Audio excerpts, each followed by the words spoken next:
咱来看国际新闻，讲到这日本的渔业厅，这个月12日亚洲一只走去中基关外海经济海域作业的中国渔船，也甲这中国籍的渔船长呢，甲伊抓起来，也是2012年以来头一届。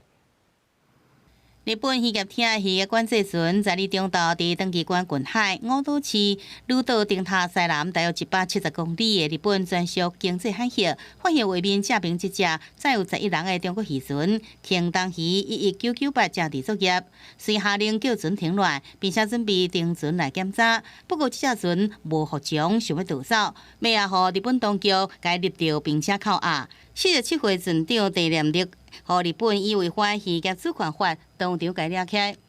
現在、捜査中でありますが、外国漁船による違法操業の防止及び抑止のため、今後とも毅然とした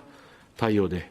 取締り活動に取り組んでまいります。即摆封口外中国渔船一般掠真侪鱼啊，佮叫做好望渔船，主要是会掠即个花灰，也佮有四盘鱼。这是日本渔业厅对去年5月扣留一只台湾渔船了后，头一摆扣押外国渔船，也是2020年以来头一摆扣押中国渔船。最近中国日本关系因为高市造谣的台湾有代志，可能造成危及日本存亡事态言论，双方关系真紧张。刑事强硬的高市顺利自民党伫众议改选摕下压倒性胜利，互两国关系面临更加侪无确定性。全中方对着扣押渔船事件也未来回应。高市新闻，施惠中编译。